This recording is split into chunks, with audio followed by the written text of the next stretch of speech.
Hello दोस्तों, आज की कहानी का नाम है आभूषण।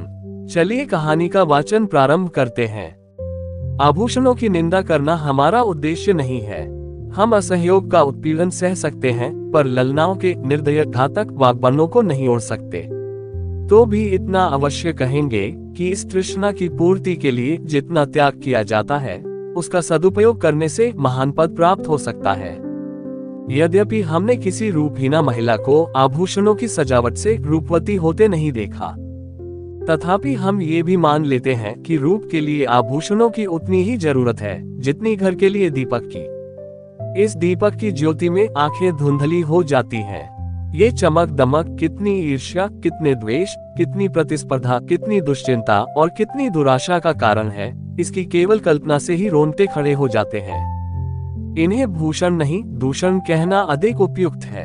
नहीं तो ये कब हो सकता था कि कोई नववधू पति के घर आने के तीसरे दिन अपने पति से कहती कि मेरे पिता ने तुम्हारे पल्ले बांधकर मुझे तो कुएं में धकेल दिया।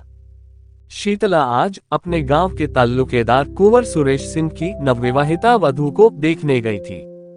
उसके सामने ही वह मंत्रमुग्ध सी हो गई। बहू के रूप लावण्य पर नहीं, उसके आभूषणों की जगमगाहट पर उसकी टकटकी लगी रही।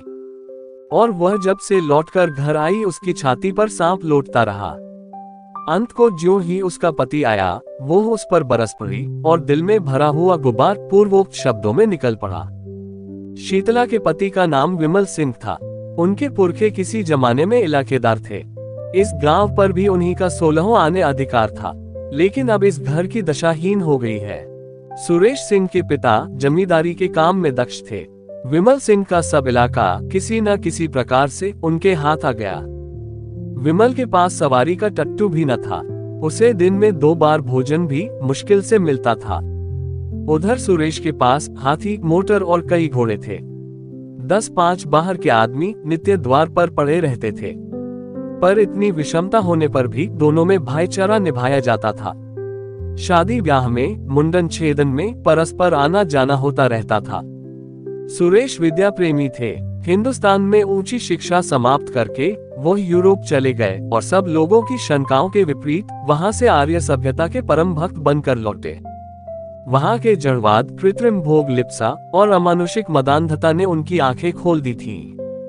पहले वह घर वालों के बहुत जोर देने पर भी विवाह करने को राजी नहीं हुए थे। लड़की से पूर्व परिचय हुए बिना प्रणय नहीं कर सकते थे। पर यूरोप से लौटने पर उनके वैवाहिक विचारों में बहुत बड़ा परिवर्तन हो गया। उन्होंने उसी पहले की कन्या से बिना उसके आचार विचार जाने हुए विवाह कर लिया। अब वह विवाह को प्रेम का बंधन नहीं, धर्म का बंधन समझते थे। उसी सौभाग्यवती वधू को देखने के लिए आज शीतला अपनी सास के साथ सुरेश के घर गई थी। उसी के आभूषणों की छटा देखकर वह मर्माहत सी हो गई है।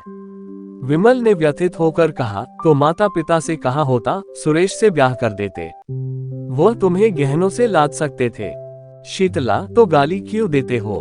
विमल, गाली नहीं देता, बात कहता हूँ। तुम जैसी सुंदरी को उन्होंने नाहक मेरे साथ ब्याहा। शीतला, लजाते तो हो नहीं, उल्टे और ताने देते हो। विमल, भाग्य मेरे वश में नहीं है। इतना पढ़ा भी नहीं हूँ कि कोई बड़ी नौकरी करके रुक के कमाऊं। शीतला, ये क्यों नहीं कहते कि प्रेम ही नहीं है? प्रेम हो तो कंचन बरसने लगे। विमल, तुम्हें गहनों से बहुत प्रेम है। शीतला, सभी को होता है, मुझे भी है। विमल, अपने को अभागिनी समझती हो। शीतला, हूं ही, समझना कैसा, नहीं तो क्या दूसरे को देखकर तरसना पड़ता। विमल, गहने बनवा दूं तो अपने को भाग्यवती समझने लगोगी। शीतला, चिढ़कर, तुम तो इस तरह पूछ रहे हो जैसे सुनार दरवाजे पर बैठा है। विमल, नहीं, सच कहता हूँ, बनवा दूंगा। हाँ, कुछ दिन सब्र करना पड़ेगा। समर्थ पुरुषों को बात लग जाती है तो प्राण ले लेते हैं। सामर्थ्यहीन पुरुष अपनी ही जान पर खेल जाता है। विमल सिंह ने घर से निकल जाने की ठानी। निश्चय किया, या तो इसे गहनों से ही लाद दूंगा या वैधव्य शोक से, या तो आभूषण ही पहनेगी या सेंदूर को भी तरसेगी। दिन भर वह चिंता में डूबा पड़ा रहा। शीतला को उसने प्रेम से संतुष्ट करना चाहा था। आज अनुभव हुआ कि नारी का हृदय प्रेमपाश से नहीं बंधता, कंचन के पाश ही से बंध सकता है। पहर रात जाते जाते वह घर से चल खड़ा हुआ। पीछे फिरकर कभी न देखा। ज्ञान से जागे हुए विराग में चाहे मोह का संस्कार हो, पर नैराश्य से जागा हुआ विराग अचल होता है। प्रकाश में इधर की वस्तुओं को देखकर मन विचलित हो सकता है, पर अंधकार में किसका साहस है जो लीक से जौ भर हट सके। विमल के पास विद्या न थी, कला कौशल भी न था। उसे केवल अपने कठिन परिश्रम और कठिन आत्मत्याग ही का आधार था। वह पहले कलकत्ते गया, वहां कुछ दिन तक एक सेठ की अगवानी करता रहा। वहां जो सुन पाया कि रंगून में मजदूरी अच्छी मिलती है, तो वह रंगून जा पहुंचा और बंदर पर माल चढ़ाने उतारने का काम करने लगा। कुछ तो कठिन श्रम, कुछ खाने पीने के असंयम और कुछ जलवायु की खराबी के कारण वह बीमार हो गया। शरीर दुर्बल हो गया, मुख की कांति जाती रही, फिर भी उससे ज्यादा मेहनती मजदूर बंदर पर दूसरा न था। और मजदूर थे, पर यह मजदूर तपस्वी था। मन में जो कुछ ठान लिया था, उसे पूरा करना उसके जीवन का एकमात्र उद्देश्य था। उसने घर को अपना कोई समाचार न भेजा। अपने मन से तर्क किया, घर में मेरा कौन हितू है, गहनों के सामने मुझे कौन पूछता है। उसकी बुद्धि यह रहस्य समझने में असमर्थ थी कि आभूषणों की लालसा रहने पर भी प्रणय का पालन किया जा सकता है। और मजदूर प्रातःकाल सेरो मिठाई खाकर जलपान करते थे, दिन भर गांजे, चरस और तमाकू के दम लगाते थे। अवकाश पाते तो बाजार की सैर करते थे। कितनों ही को शराब का भी शौक था। पैसों के बदले रुपये कमाते थे, तो पैसों की जगह रुपये खर्च भी कर डालते थे। किसी की देह पर साबुत कपड़े न थे, पर विमल उन गिनती के 2-4 मजदूरों में था जो संयम से रहते थे, जिनके जीवन का उद्देश्य खा पी कर मर जाने के सिवा कुछ और भी था। थोड़े ही दिनों में उसके पास थोड़ी सी संपत्ति हो गई। धन के साथ और मजदूरों पर दबाव भी बढ़ने लगा। ये प्रायः सभी जानते थे कि विमल जाति का कुलीन ठाकुर है। सब ठाकुर ही कहकर उसे पुकारते थे। संयम और आचार सम्मान सिद्धि के मंत्र हैं। विमल मजदूरों का नेता और महाजन हो गया। विमल को रंगून में काम करते हुए 3 वर्ष हो चुके थे। संध्या हो गई थी। वह कई मजदूरों के साथ समुद्र के किनारे बैठा बातें कर रहा था। एक मजदूर ने कहा, यहाँ की सभी स्त्रियां निठुर होती हैं। बेचारा झींगुर 10 बरस से उसी बर्मी स्त्री के साथ रहता था। कोई अपनी ब्याही जोरू से भी इतना प्रेम न करता होगा। उस पर इतना विश्वास करता था कि जो कुछ कमाता सो उसके हाथ में रख देता था। 3 लड़के थे। अभी कल तक दोनों साथ साथ खाकर लेटे थे। न कोई लड़ाई, न बात, न चीत। रात को औरत न जाने कहाँ चली गई, लड़कों को छोड़ गई। बेचारा झींगुर रो रहा है। सबसे बड़ी मुश्किल तो छोटे बच्चे की है। अभी कुल 6 महीने का है। कैसे जिएगा भगवान ही जाने।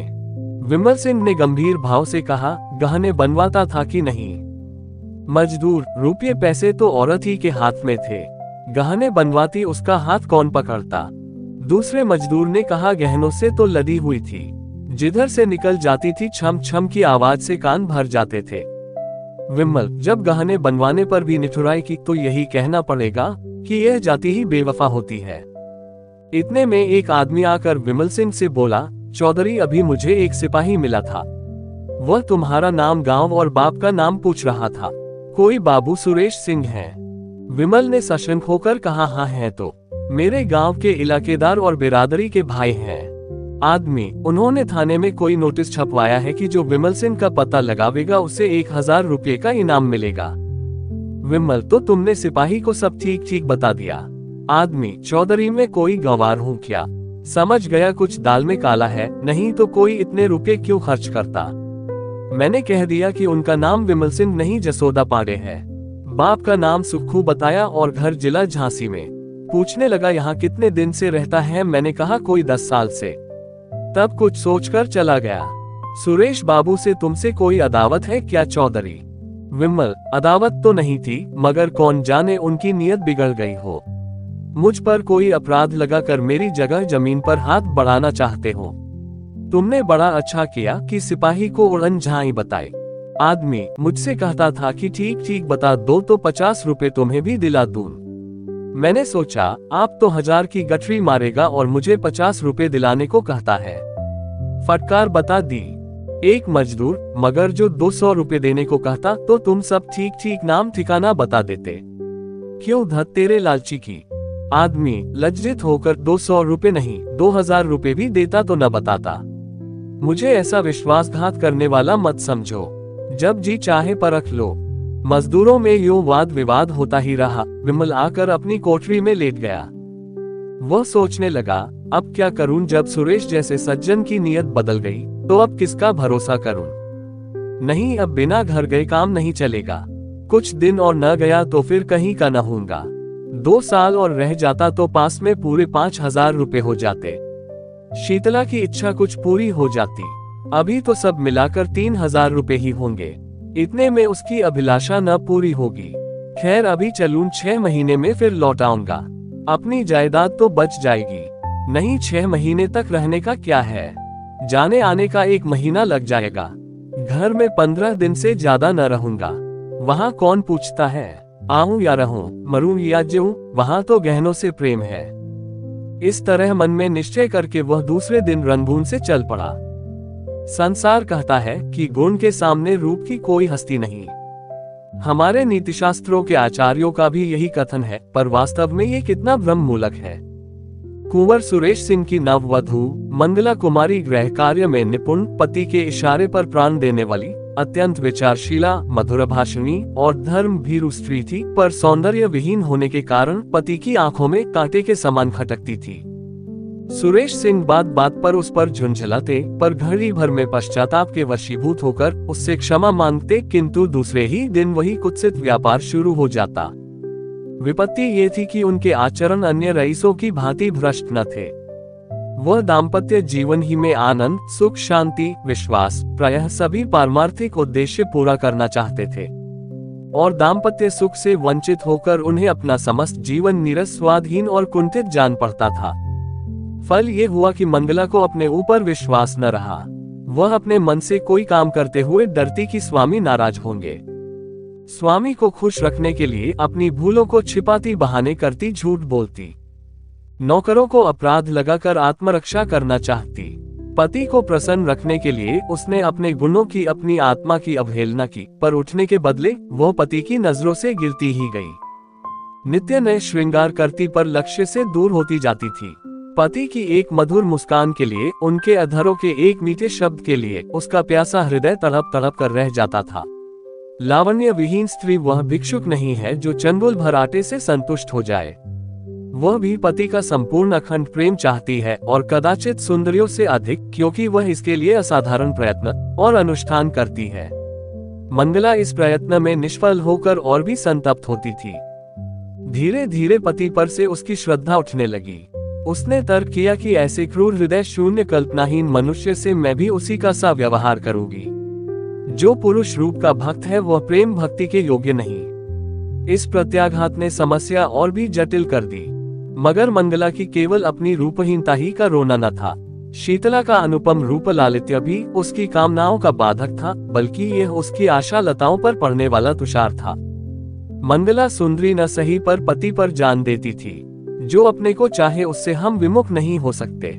प्रेम की शक्ति अपार है, पर शीतला की मूर्ति सुरेश के हृदय द्वार पर बैठी हुई मंगला को अंदर न जाने देती थी, चाहे वह कितना ही वेश बदल कर आवे। सुरेश इस मूर्ति को हटाने की चेष्टा करते थे, उसे बलात् निकाल देना चाहते थे, किंतु सौंदर्य का आधिपत्य धन के आधिपत्य से कम दुर्निवार नहीं होता। जिस दिन शीतला इस घर में मंगला का मुख देखने आई थी, उसी दिन सुरेश की आंखों ने उसकी मनोहर छवि की एक झलक देख ली थी। वह एक झलक मानो एक क्षणिक क्रिया थी, जिसने एक ही धावे में समस्त हृदय राज्य को जीत लिया, उस पर अपना आधिपत्य जमा लिया। सुरेश एकांत में बैठे हुए शीतला के चित्र को मंगला से मिलाते, ये निश्चय करने के लिए कि उनमें क्या अंतर है। एक क्यों मन को खींचती है, दूसरी क्यों उसे हटाती है, पर उसके मन का ये खींचाव केवल एक चित्रकार या कवि का रसास्वादन मात्र था। वह पवित्र और वासनाओं से रहित था। वह मूर्ति केवल उसके मनोरंजन की सामग्री मात्र थी। यह अपने मन को बहुत समझाते, संकल्प करते कि अब मंगला को प्रसन्न रखूंगा। यदि वह सुंदर नहीं है तो उसका क्या दोष, पर उनका ये सब प्रयास मंगला के सम्मुख जाते ही विफल हो जाता था। वह बड़ी सूक्ष्म दृष्टि से मंगला के मन के बदलते हुए भावों को देखते थे, पर एक पक्षाघात पीड़ित मनुष्य की भांति घी के घड़े को लुढ़कते देखकर भी रोकने का कोई उपाय न कर सकते थे। परिणाम क्या होगा ये सोचने का उन्हें साहस ही न होता था।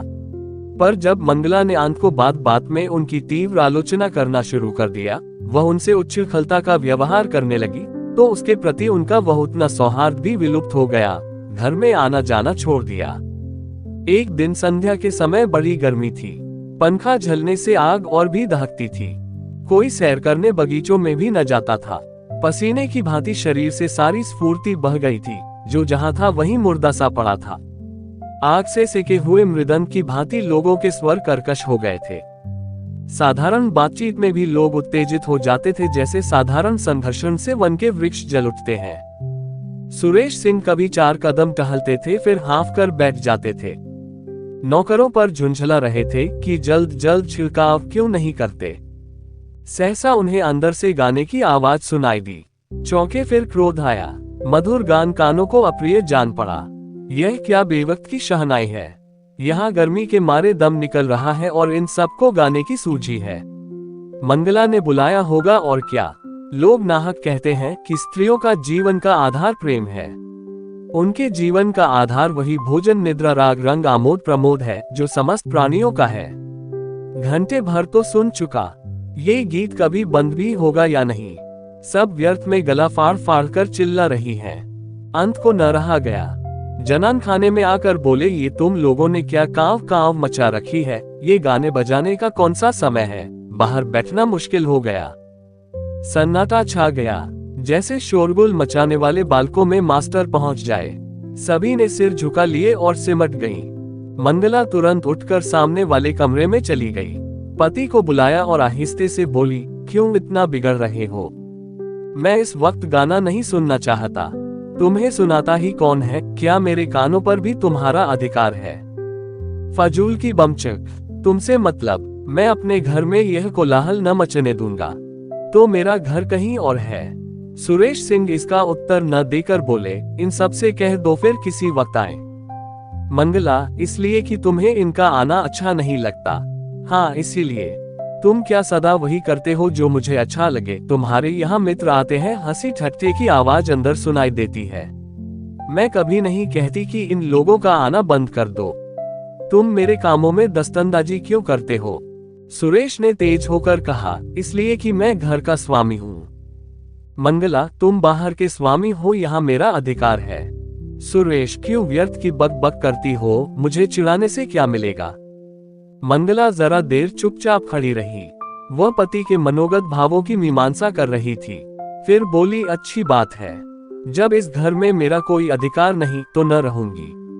अब तक भ्रम में थी, आज तुमने वह भ्रम मिटा दिया। मेरा इस घर पर अधिकार कभी नहीं था।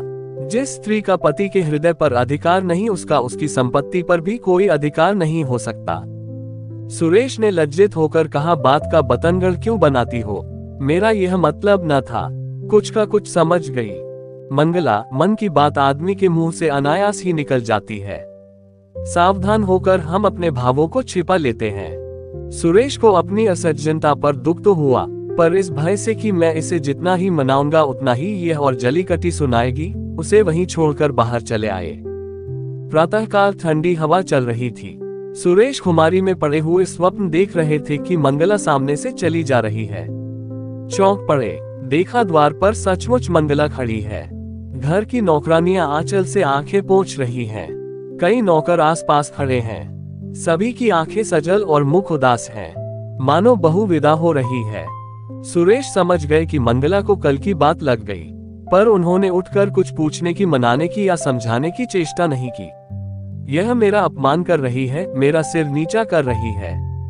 जहां चाहे जाए, मुझसे कोई मतलब नहीं। यो बिना कुछ पूछे गाछे चले जाने का अर्थ यह है कि मैं इसका कोई नहीं। फिर मैं इसे रोकने वाला कौन। वह यो ही जड़वत पड़े रहे और मंगला चली गई। उनकी तरफ मुंह उठाकर भी न ताका। मंगला पांव पैदल चली जा रही थी। एक बड़े ताल्लुकेदार की औरत के लिए यह मामूली बात न थी। हर किसी को हिम्मत न पड़ती थी कि उससे कुछ कहे। पुरुष उसकी राह छोड़कर किनारे खड़े हो जाते थे। नारियां द्वार पर खड़ी करुण कौतूहल से देखती थी और आंखों से कहती थी, हाय निर्दयी पुरुष। इतना भी ना हो सका कि एक डोला पर तो बैठा देता। इस गांव से निकलकर उस गांव में पहुंची जहां शीतला रहती थी। शीतला सुनते ही द्वार पर आकर खड़ी हो गई और मंगला से बोली, बहन जरा आकर दम ले लो। मंगला ने अंदर जाकर देखा तो मकान जगह जगह से गिरा हुआ था। दालान में एक वृद्धा खाट पर पड़ी थी। चारों ओर दरिद्रता के चिन्ह दिखाई देते थे। शीतला ने पूछा, यह क्या हुआ? मंगला, जो भाग्य में लिखा था। शीतला, कुंवर जी ने कुछ कहा सुना था। मंगला, मुंह से कुछ न कहने पर भी तो मन की बात छिपी नहीं रहती। शीतला, अरे तो क्या अब यहाँ तक नौबत आ गई? दुख की अंतिम दशा संकोचहीन होती है। मंगला ने कहा, चाहती तो अब भी पड़ी रहती, उसी घर में जीवन कट जाता, पर जहाँ प्रेम नहीं, मान नहीं, वहाँ अब नहीं रह सकती। शीतला, तुम्हारा मैका कहाँ है? मंगला, मैके कौन मुंह लेकर जाऊंगी? शीतला, तब कहाँ जाओगी? मंगला, ईश्वर के दरबार में पूछूंगी कि तुमने मुझे सुंदरता क्यों नहीं दी, बदसूरत क्यों बनाया। बहन, स्त्री के लिए इससे अधिक दुर्भाग्य की बात नहीं कि वह रूपहीन हो। शायद पहले जन्म की पिशाचिनियां ही बदसूरत औरतें होती हैं। रूप से प्रेम मिलता है और प्रेम से दुर्लभ कोई वस्तु नहीं है। ये कहकर मंगला उठ खड़ी हुई। शीतला ने उसे रोका नहीं। सोचा, इसे क्या खिलाऊंगी? आज तो चूल्हा जलने की भी कोई आशा नहीं। उसके जाने के बाद वह देर तक बैठी सोचती रही, मैं कैसी अभागिन हूँ। जिस प्रेम को न पाकर यह बेचारी जीवन को त्याग रही है, उसी प्रेम को मैंने पांव से ठुकरा दिया। इसे जेवर की क्या कमी थी? क्या ये सारे जड़ाव जेवर इसे सुखी रख सके? इसने उन्हें पांव से ठुकरा दिया। उन्हीं आभूषणों के लिए मैंने अपना सर्वस्व खो दिया। हाँ, न जाने वह विमल सिंह कहाँ है, किस दशा में है। अपनी लालसा को, तृष्णा को वह कितनी ही बार धिक्कार चुकी थी। मंगला की दशा देखकर आज उसे आभूषणों से घृणा हो गई। विमल को घर छोड़े 2 साल हो गए थे। शीतला को अब उनके बारे में भांति भांति की शंकाएं होने लगी थी। आठों पहर उसके चित्त में ग्लानि और क्षोभ की आग सुलगा करती थी। देहात के छोटे मोटे जमींदारों का काम डांट डपट छीन झपट ही से चला करता है। विमल की खेती बेगाड़ में होती थी। उसके जाने के बाद सारे खेत परती रह गए, कोई जोतने वाला न मिला। इस ख्याल से साझे पर भी किसी ने न जोता कि बीच में कहीं विमल सिंह आ गए तो साझेदार को अंगूठा दिखा देंगे। असामियों ने लगान न दिया। शीतला ने महाजन से रुपये उधार लेकर काम चलाया। दूसरे वर्ष भी यही कैफियत रही। अब की महाजन ने रुपये नहीं दिए। शीतला के गहनों के सिर गई। दूसरा साल समाप्त होते होते घर की सब लेई पूंजी निकल गई। फाके होने लगे। बूढ़ी सास, छोटा देवर नंद और आप 4 प्राणियों का खर्च था। नाथ हित भी आते ही रहते थे। उस पर यह और मुसीबत हुई कि मैके में एक फौजदारी हो गई। पिता और बड़े भाई उसमें फंस गए। 2 छोटे भाई, एक बहन और माता, 4 प्राणी और सर पर आदते। गाड़ी पहले मुश्किल से चलती थी, अब जमीन में धंस गई। प्रातःकाल से कलह आरंभ हो जाता। समधिन से साले बहनोई से गुद जाते। कभी तो अन्न के अभाव से भोजन ही न बनता, कभी भोजन बनने पर भी गाली गलौज के कारण खाने की नौबत न आती। लड़के दूसरों के खेतों में जाकर गन्ने और मटर खाते, बुढ़िया दूसरों के घर जाकर अपना दुखड़ा रोती और ठाकुर सोहाती करती। पुरुष की अनुपस्थिति में स्त्री के मैके वालों का प्राधान्य हो जाता है। इस संग्राम में प्रायः विजय पताका मैके वालों ही के हाथ में रहती है। किसी भांति घर अनाज आ जाता तो उसे पीसे कौन? शीतला की माँ कहती, 4 दिन के लिए आई हूँ तो क्या चक्की चलाऊं? सास कहती, खाने की बेर तो बिल्ली की तरह लपकेंगी, पीसते क्यों जान निकलती है। विवश होकर शीतला को अकेले पीसना पड़ता। भोजन के समय वह महाभारत मचता कि पड़ोस वाले तंग आ जाते। शीतला कभी माँ के पैरों पड़ती, कभी सास के चरण पकड़ती, लेकिन दोनों ही उसे झिड़क देती। माँ कहती, तूने यहाँ बुलाकर हमारा पानी उतार लिया। सास कहती, मेरी छाती पर सौतला कर बैठा दी, अब बातें बनाती है।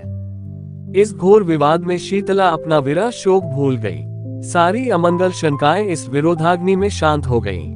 बस अब यही चिंता थी कि इस दशा से छुटकारा कैसे हो। माँ और सास दोनों ही का यमराज के सिवा और कोई ठिकाना न था, पर यमराज उनका स्वागत करने के लिए बहुत उत्सुक नहीं जान पड़ते थे। सैकड़ों उपाय सोचती, पर उस पथिक की भांति जो दिन भर चलकर भी अपने द्वार ही पर खड़ा हो। उसकी सोचने की शक्ति निश्चल हो गई थी। चारों तरफ निगाहें दौड़ाती कि कहीं कोई शरण का स्थान है, पर कहीं निगाह न जमती।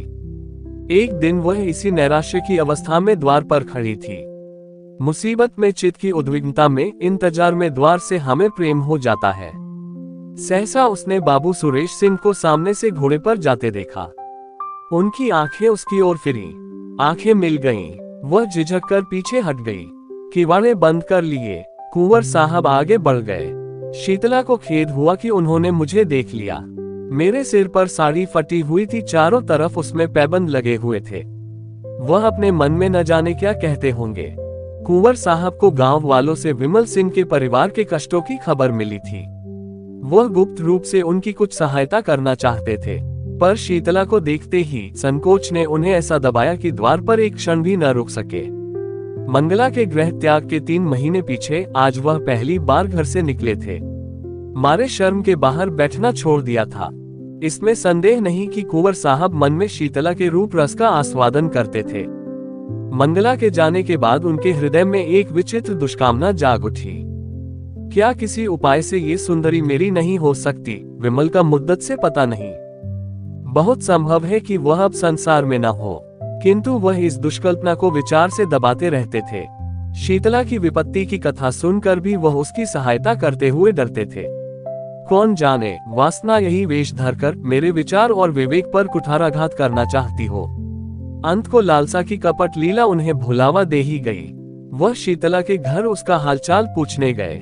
मन में तर्क किया, ये कितना घोर अन्याय है कि एक अबला ऐसे संकट में हो और मैं उसकी बात भी न पूछूं।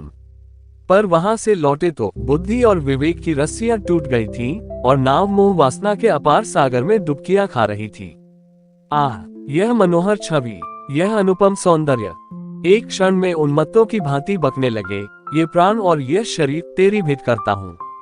संसार हंसेगा हंसे, महापाप है हो, कोई चिंता नहीं। इस स्वर्गीय आनंद से मैं अपने को वंचित नहीं कर सकता, वह मुझसे भाग नहीं सकती। इस हृदय को छाती से निकालकर उसके पैरों पर रख दूंगा। विमल मर गया, नहीं मरा तो अब मरेगा। पाप क्या है पता नहीं। कमल कितना कोमल, कितना प्रफुल्ल, कितना ललित है। क्या उसके अधरों? अकस्मात वह ठिठक गए, जैसे कोई भूली हुई बात याद आ जाए। मनुष्य में बुद्धि के अंतर्गत एक अज्ञात बुद्धि होती है। जैसे रण क्षेत्र में हिम्मत हारकर भागने वाले सैनिकों को किसी गुप्त स्थान से आने वाली कुमक संभल लेती है, वैसे ही इस अज्ञात बुद्धि ने सुरेश को सचेत कर दिया। वह संभल गए। ग्लानि से उनकी आंखें भर आईं। वह कई मिनट तक किसी दंडित कैदी की भांति क्षुब्ध खड़े सोचते रहे। फिर विजय ध्वनि से कह उठे, कितना सरल है। इस विकार के हाथी को सिंह से नहीं चिनुटी से मारूंगा। शीतला को एक बार बहन कह देने से ही यह सब विकार शांत हो जाएगा। शीतला, बहन, मैं तेरा भाई हूँ। उसी क्षण उन्होंने शीतला को पत्र लिखा। बहन, तुमने इतने कष्ट झेले पर मुझे खबर तक न दी। मैं कोई गैर न था, मुझे इसका दुख है। खैर, अब ईश्वर ने चाहा तो तुम्हें कष्ट न होगा। इस पत्र के साथ उन्होंने अनाज और रुपये भेजे। शीतला ने उत्तर दिया, भैया क्षमा करो, जब तक जीऊंगी तुम्हारा यश गाऊंगी। तुमने मेरी डूबती नाव पार लगा दी। कई महीने बीत गए। संध्या का समय था। शीतला अपनी मैना को चारा चुगा रही थी। उसे सुरेश नेपाल से उसी के वास्ते लाए थे। इतने में सुरेश आकर आंगन में बैठ गए। शीतला ने पूछा, कहाँ से आते हो भैया? सुरेश, गया था जरा थाने, कुछ पता नहीं चला। रंगून में पहले कुछ पता मिला था, बात को मालूम हुआ कि वह कोई और आदमी है। क्या करूं, इनाम और बढ़ा दूं? शीतला, तुम्हारे पास रुपये बड़े हैं, फूंको। उनकी इच्छा होगी तो आप ही आवेंगे। सुरेश, एक बात पूछूं, बताओगी? किस बात पर तुमसे रूठे थे? शीतला, कुछ नहीं, मैंने यही कहा कि मुझे गहने बनवा दो। कहने लगे, मेरे पास है क्या? मैंने कहा, तो ब्याह क्यों किया? बस बातों ही बातों में तकरार हो गई। इतने में शीतला की सास आ गई। सुरेश ने शीतला की माँ और भाइयों को उनके घर पहुंचा दिया था, इसलिए यहाँ अब शांति थी। सास ने बहू की बात सुन ली थी। कर्कश स्वर से बोली, बेटा तुमसे क्या पर्दा है? यह महारानी देखने ही को गुलाब की फूल है, अंदर सब कांटे हैं। यह अपने बनाव सिंगार के आगे विमल की बात ही न पूछती थी। बेचारा इस पर जान देता था, पर इसका मुंह ही न सीधा होता था। प्रेम तो इसे छू नहीं गया। अंत को उसे देश से निकालकर इसने दम लिया। शीतला ने रुष्ट होकर कहा, क्या वही अनोखे धन कमाने घर से निकले हैं? देश विदेश जाना मर्दों का काम ही है। सुरेश, यूरोप में तो धन भोग के सिवा स्त्री पुरुष में कोई संबंध ही नहीं होता। बहन ने यूरोप में जन्म लिया होता तो हीरे जवाहिर से जगमगाती होती। शीतला, अब तुम ईश्वर से यही कहना कि सुंदरता देते हो तो यूरोप में जन्म दो। शीतला ने व्यथित होकर कहा, जिनके भाग्य में लिखा है वे यही सोने से लदी हुई हैं। मेरी भांति सभी के कर्म थोड़े ही फूट गए हैं। सुरेश सिंह को ऐसा जान पड़ा कि शीतला की मुखकांति मलिन हो गई है। पति वियोग में भी गहनों के लिए इतनी लालायित है। बोले, अच्छा मैं तुम्हें गहने बनवा दूंगा। ये वाक्य कुछ अपमान सूचक स्वर में कहा गया था, पर शीतला की आंखें आनंद से सजल हो आईं, कंठ गदगद हो गया। उसके हृदय नेत्रों के सामने मंगला के रत्न जटित आभूषणों का चित्र खींच गया। उसने कृतज्ञतापूर्ण दृष्टि से सुरेश को देखा। मुंह से कुछ न बोली, पर उसका प्रत्येक अंग कह रहा था, मैं तुम्हारी हूँ। कोयल आम की डालियों पर बैठकर, मछली शीतल निर्मल जल में क्रीड़ा करके और मृग शावक विस्तृत हरियालियों में छलांगे भरकर इतने प्रसन्न नहीं होते जितना मंगला के आभूषणों को पहनकर शीतला प्रसन्न हो रही है। उसके पैर जमीन पर नहीं पड़ते। वह दिन भर आईने के सामने खड़ी रहती है, कभी केशों को संवारती है, कभी सुरमा लगाती है। कोहरा फट गया है और निर्मल स्वच्छ चांदनी निकल आई है।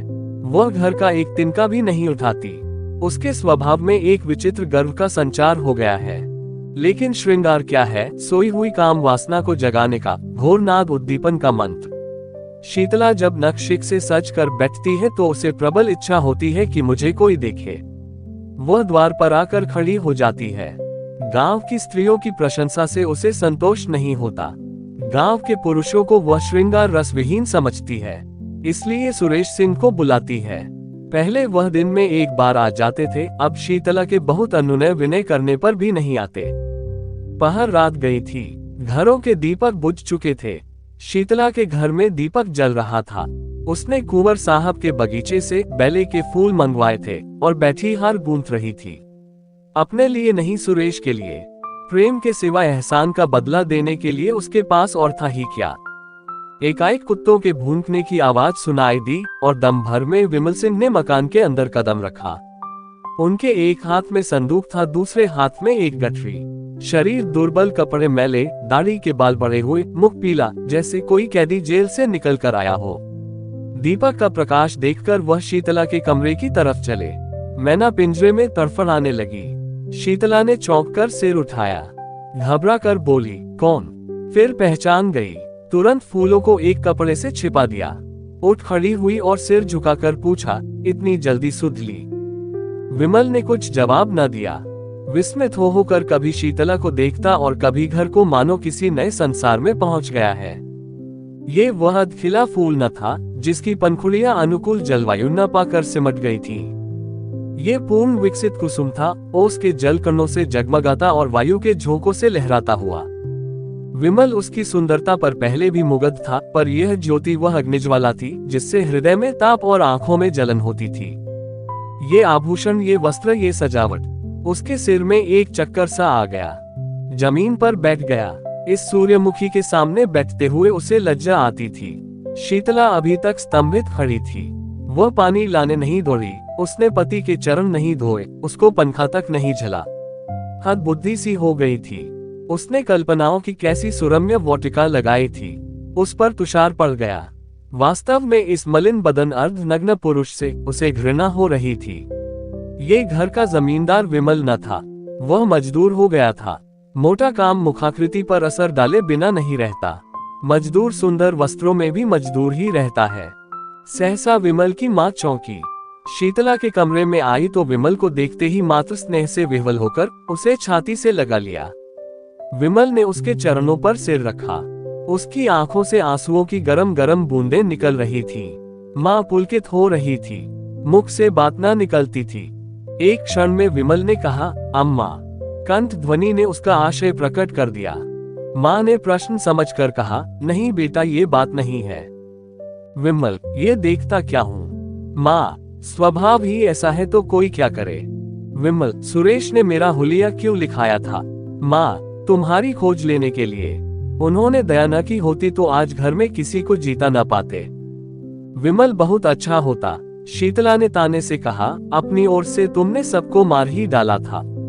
फूलों की सेज नहीं बिछा गए थे। विमल, अब तो फूलों की सेज ही बिछी हुई देखता हूँ। शीतला, तुम किसी के भाग्य के विधाता हो। विमल सिंह उठकर क्रोध से कांपता हुआ बोला, अम्मा, मुझे यहाँ से ले चलो। मैं इस पिशाचिनी का मुंह नहीं देखना चाहता। मेरी आंखों में खून उतरता चला आता है। मैंने इस कुल कलंकिनी के लिए 3 साल तक जो कठिन तपस्या की है, उससे ईश्वर मिल जाता पर इसे न पा सका। ये कहकर वह कमरे से निकल आया और माँ के कमरे में लेट रहा। माँ ने तुरंत उसका मुंह और हाथ पैर धुलाए।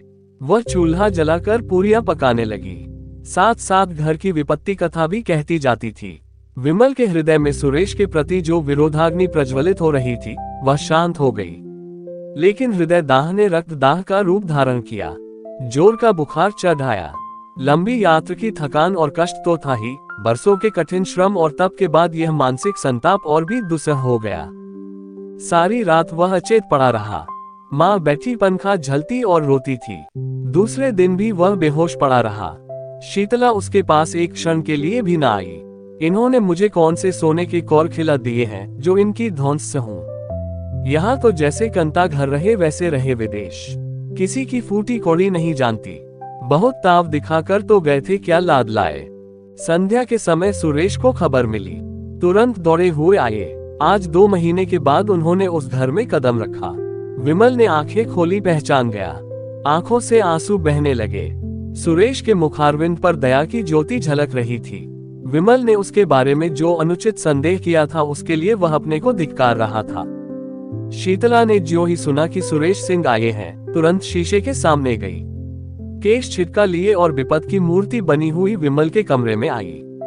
कहाँ तो विमल की आंखें बंद थीं, मूर्छित सा पड़ा था, कहाँ शीतला के आते ही आंखें खुल गईं। अग्निमय नेत्रों से उसकी ओर देखकर बोला, अभी आई है, आज के 3रे दिन आना। कुंवर साहब से उस दिन फिर भेंट हो जाएगी। शीतला उल्टे पांव चली गई। सुरेश पर घड़ों पानी पड़ गया। मन में सोचा, कितना रूप लावण्य है पर कितना विषाक्त। हृदय की जगह केवल श्रृंगार लालसा। आतंक बढ़ता गया। सुरेश ने डॉक्टर बुलवाए पर मृत्युदेव ने किसी की न मानी। उनका हृदय पाषाण है, किसी भांति नहीं पसीजता। कोई अपना हृदय निकाल कर रख दे, आंसुओं की नदी बहा दे, पर उन्हें दया नहीं आती। बसे हुए घर को उजाड़ना, लहराती हुई खेती को सुखाना उनका काम है। और उनकी निर्दयता कितनी विनोदमय है। ये नित्य नए रूप बदलते रहते हैं। कभी दामिनी बन जाते हैं तो कभी पुण्यमाला, कभी सिंह बन जाते हैं तो कभी सियार, कभी अग्नि के रूप में दिखाई देते हैं तो कभी जल के रूप में। 3रे दिन पिछली रात को विमल की मानसिक पीड़ा और हृदय ताप का अंत हो गया। चोर दिन को कभी चोरी नहीं करता। यम के दूत प्रायः रात ही को सबकी नजर बचा कर आते हैं और प्राण रत्न को चुरा ले जाते हैं। आकाश के फूल मुरझाए हुए थे। वृक्ष समूह स्थिर थे, पर शोक में मग्न सिर झुकाए हुए। रात शोक का बाह्य रूप है। रात मृत्यु का क्रीड़ा क्षेत्र है। उसी समय विमल के घर से आर्तनाद सुनाई दिया, वह नाद जिसे सुनने के लिए मृत्युदेव विकल रहते हैं। शीतला चौंक पड़ी और घबराई हुई मरणशैया की ओर चली। उसने मृत देह पर निगाह डाली और भयभीत होकर एक पग पीछे हट गई। उसे जान पड़ा विमल सिंह उसकी ओर अत्यंत तीव्र दृष्टि से देख रहे हैं। बुझे हुए दीपक में उसे भयंकर ज्योति दिखाई पड़ी। वह मारे भय के वहां ठहर न सकी। द्वार से निकल ही रही थी कि सुरेश सिंह से भेंट हो गई। कातर स्वर में बोली, मुझे यहाँ डर लगता है। उसने चाहा कि रोती हुई इनके पैरों पर गिर पड़ूं, पर वह अलग हट गए। जब किसी पथिक को चलते चलते ज्ञात होता है कि मैं रास्ता भूल गया हूँ, तो वह सीधे रास्ते पर आने के लिए बड़े वेग से चलता है। झुंझलाता है कि मैं इतना असावधान क्यों हो गया। सुरेश भी अब शांति मार्ग पर आने के लिए विकल हो गए। मंगला की स्नेहमयी सेवाएं याद आने लगी। हृदय में वास्तविक सौंदर्योपासना का भाव उदय हुआ। उसमें कितना प्रेम, कितना त्याग, कितनी क्षमा थी। उसकी अतुलपति भक्ति को याद करके कभी कभी वह तड़प जाते। आह, मैंने घोर अत्याचार किया। ऐसे उज्जवल रत्न का आदर न किया। मैं यूं ही जड़वत पड़ा रहा और मेरे सामने ही लक्ष्मी घर से निकल गई। मंगला ने चलते चलते शीतला से जो बातें कही वे उन्हें मालूम थी, पर उन बातों पर विश्वास न होता था। मंगला शांत प्रकृति की थी। वह इतनी उद्दंडता नहीं कर सकती। उसमें क्षमा थी, वह इतना विद्वेष नहीं कर सकती। उनका मन कहता था कि वह जीती है और कुशल से है। उसके मैके वालों को कई पत्र लिखे, पर वहां व्यंग्य और कटु वाक्यों के सिवा और क्या रखा था। अंत को उन्होंने लिखा, अब उस रत्न की खोज में स्वयं जाता हूँ। या तो लेकर ही आऊंगा या कहीं मुंह में कालिक लगा कर डूब लूंगा। इस पत्र का उत्तर आया, अच्छी बात है जाए, पर यहाँ से होते हुए जाएगा। यहाँ से भी कोई आपके साथ चला जाएगा। सुरेश सिंह को इन शब्दों में आशा की झलक दिखाई दी। उसी दिन प्रस्थान कर दिया। किसी को साथ नहीं लिया। ससुराल में किसी ने उनका प्रेममय स्वागत नहीं किया। सभी के मुंह फूले हुए थे। ससुर जी ने तो उन्हें पति धर्म पर एक लंबा उपदेश दिया।